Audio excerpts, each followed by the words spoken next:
Привет, привет, увлеченные звуком друзья! Сегодня я хочу сделать еще один небольшой выпуск, посвященный новинке Edifier R2750 DBMK2. Да, я хотел дополнить еще пару слов буквально и сравнить ее с моими колонками из 7-го сезона, в частности, о чем меня попросили люди, видимо, заинтересованные в формировании какого-то собственного представления о том, как должны звучать колонки, как они звучат и почему. Прежде пару слов еще раз об этой модели. Я ее погонял с сабвуфером, без сабвуфера.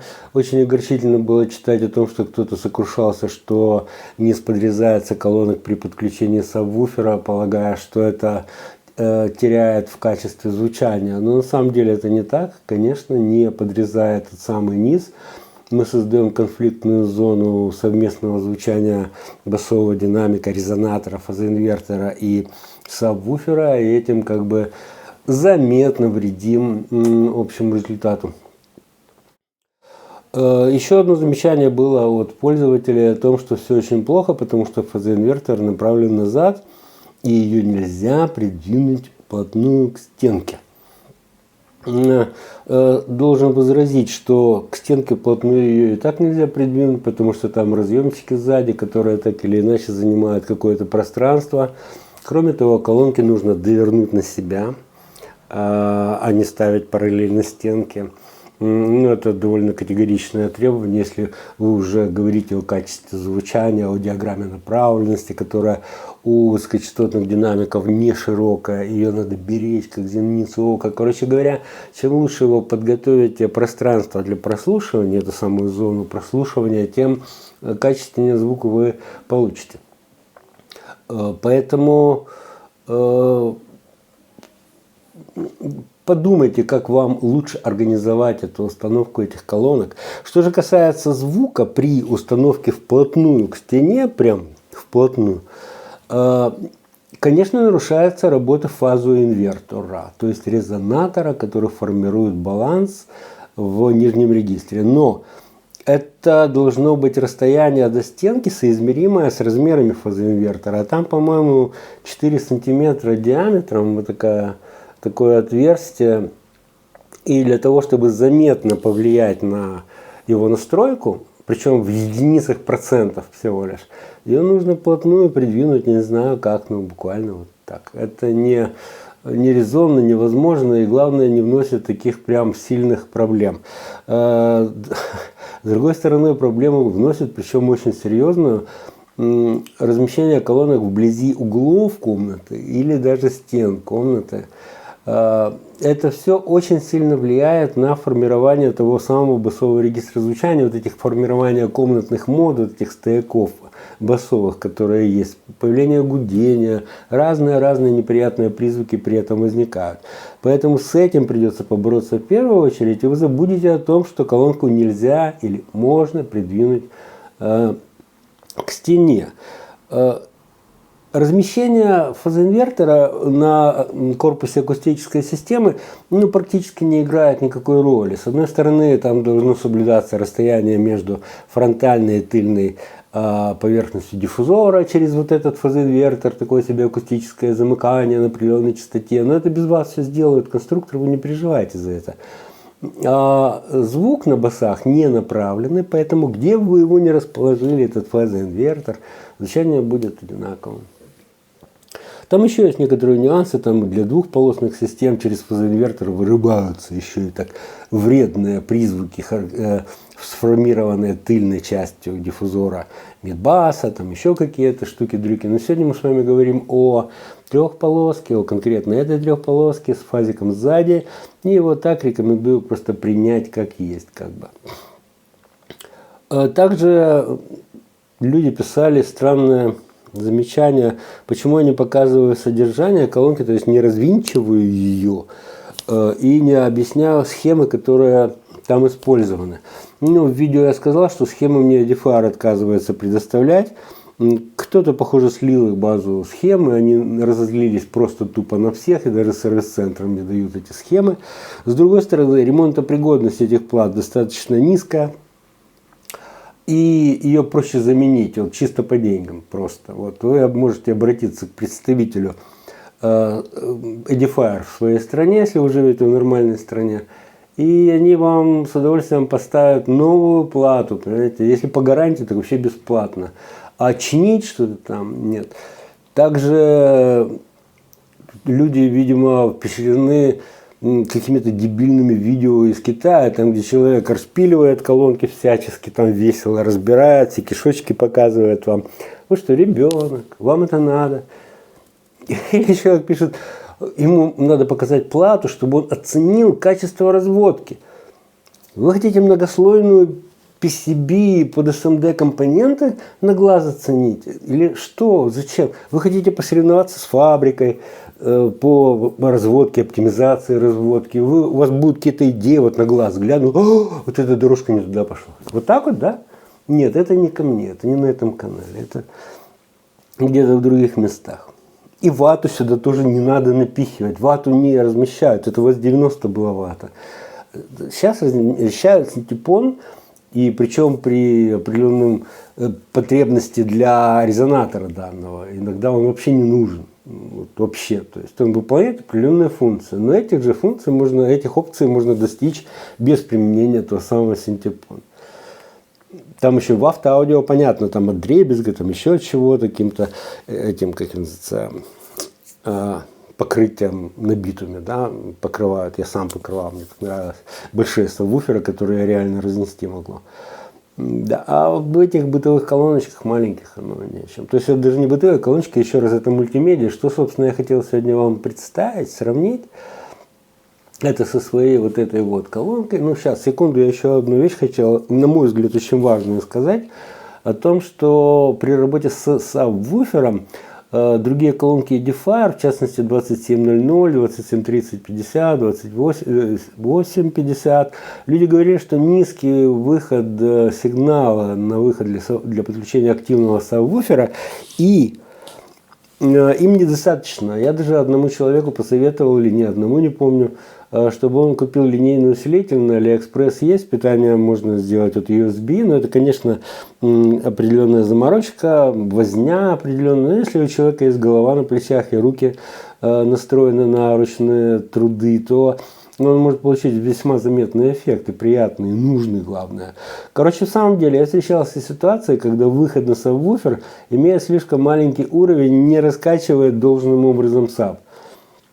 Так вот, здесь я это специально проверил, и мой сабвуфер у меня что? У меня Yamaha, какой-то маленький, он там стоит, я о нем какое-то видео даже писал, ну просто так, из озорства. Значит, да, ну прям не впритык, но достаточно. Ну и кроме того, да, ну не важно, там на маленьком уровне вы слушаете, на большом, на маленьком надо побольше, понятно, из соображения тон компенсации. Кривые Флетчер и Мэнсон, да, я знаю, как это называется, спасибо, что подсказали. Надо побольше, так вот этого побольше может, конечно, не хватить. А на заметных уровнях громкости уже такой басок.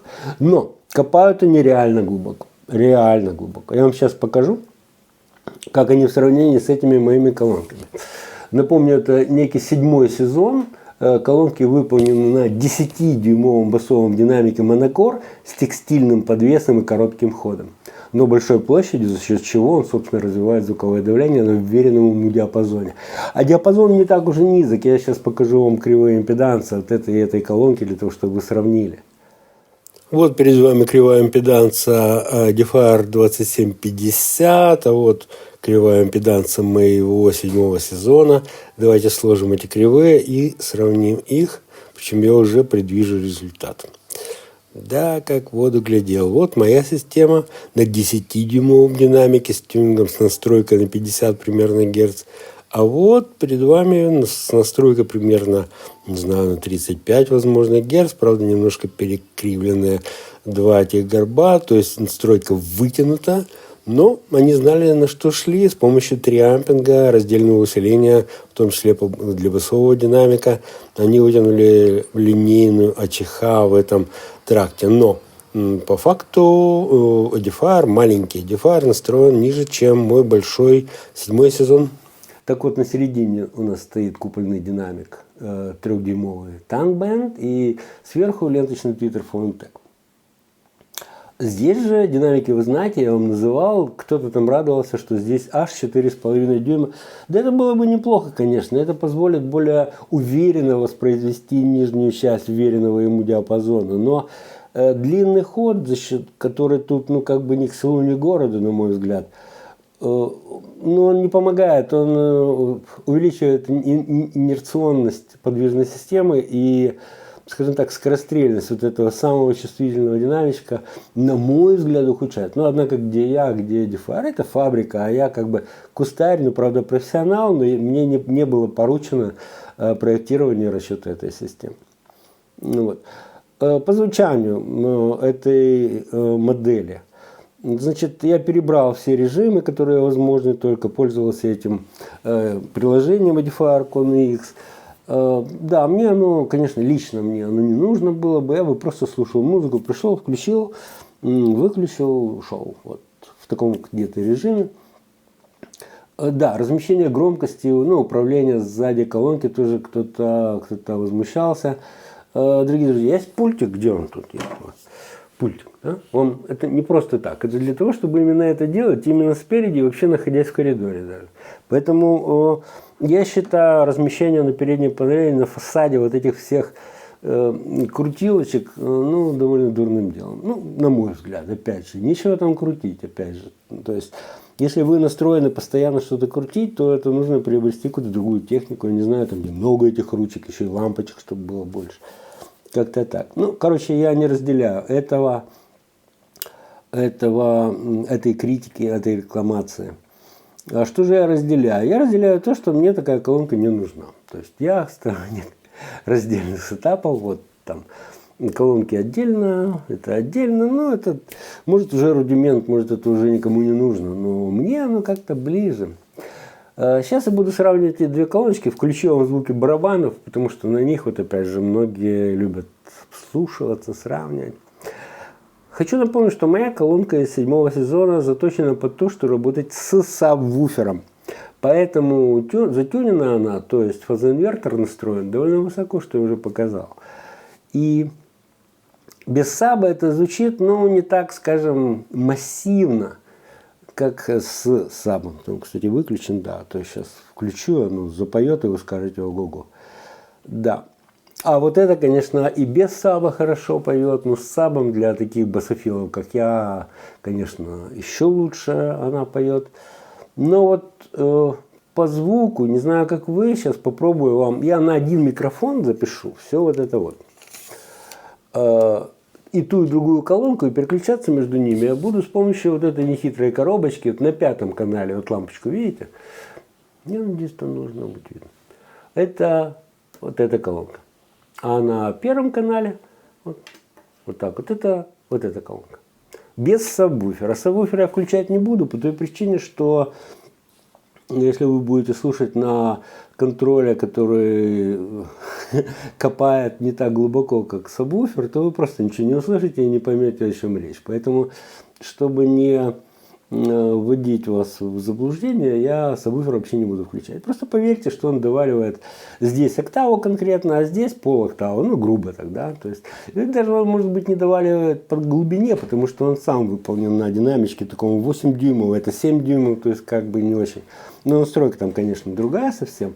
Но суть в том, что он обогащает басовый регистр и создает, да, это искажение огромное в низкочастотной области, прилив некий, которого там не было в записи, и это искажает запись, таким образом делает ее отличной от аутентичной начальной записи от оригинала. А наша с вами задача, ну, вернее, моя задача как конструктор акустических систем, и ваша задача, если вы, как сказать, дотошный аудиолюбитель, вы хотите получить то, что вы доверили вот, от авторов некой композиции. Так вот это бред, все эти сабвуферы. Короче, я сейчас включаю запись, здесь вот у меня будет идти запись, здесь все это будет звучать, и начнем с этой колоночки. Поехали. Я потом подложу только один канал, это будет моно. Ну, два не имеет смысла здесь, я по одной колонке только использую.